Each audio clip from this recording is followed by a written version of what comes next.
ഉൽപ്പത്തി പുസ്തകം 27 അധ്യായം 1 മുതൽ 19 വരെയുള്ള തിരുവചനങ്ങൾ.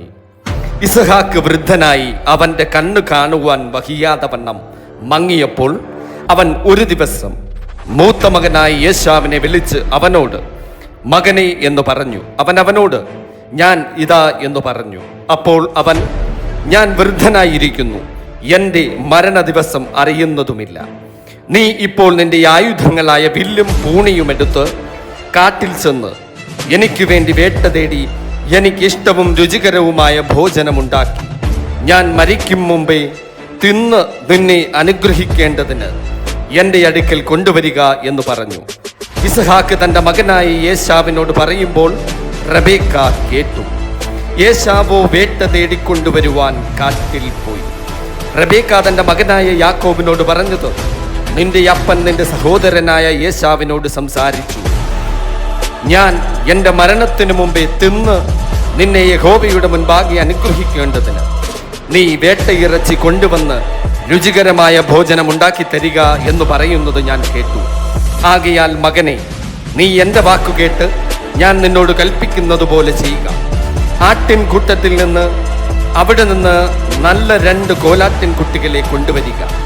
ഞാൻ അവയെ കൊണ്ട് നിന്റെ അപ്പന് ഇഷ്ടവും രുചികരവുമായ ഭോജനമുണ്ടാക്കും.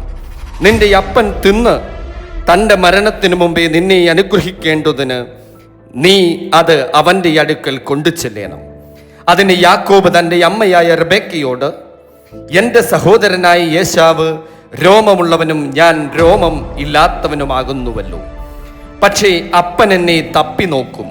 ഞാൻ ഉപായി എന്നവന് തോന്നിയിട്ട് ഞാൻ എൻ്റെ മേൽ അനുഗ്രഹമല്ല ശാപം തന്നെ വരുത്തും എന്ന് പറഞ്ഞു.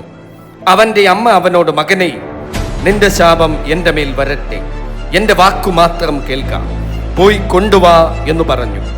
അവൻ ചെന്നു പിടിച്ച് അമ്മയുടെ അടുക്കൽ കൊണ്ടുവന്നു. അമ്മ അവൻ്റെ അപ്പന് ഇഷ്ടവും രുചികരവുമായ ഭോജനമുണ്ടാക്കി. പിന്നെ റബേക്ക വീട്ടിൽ തൻ്റെ പക്കലുള്ളതായ മൂത്ത മകൻ യേശാവിൻ്റെ വിശേഷ വസ്ത്രമെടുത്ത് ഇളയ മകൻ യാക്കോബിനെ ധരിപ്പിച്ചു. അവൾ കോലാട്ടിൻകുട്ടിയുടെ തോൽ കൊണ്ട് അവൻ്റെ കൈകളും രോമമില്ലാത്ത കഴുത്തും പൊതിഞ്ഞു. താൻ ഉണ്ടാക്കിയ രുചികരമായ ഭോജനവും അപ്പവും തൻ്റെ മകനായ യാക്കോബിൻ്റെ കയ്യിൽ കൊടുത്തു. അവൻ അപ്പൻ്റെ അടുക്കൽ ചെന്ന് അപ്പാ എന്ന് പറഞ്ഞതിന്, ഞാനിതാ, നീ ആർ മകനെ എന്ന് അവൻ ചോദിച്ചു. യാക്കോബ് അപ്പനോട്, ഞാൻ നിന്റെ ആദ്യജാതൻ യേശാവ്, എന്നോട് കൽപ്പിച്ചതുപോലെ ഞാൻ ചെയ്തിരിക്കുന്നു. എഴുന്നേറ്റിരുന്ന് എൻ്റെ വേട്ടയിറച്ചി തിന്ന് എന്നെ അനുഗ്രഹിക്കണം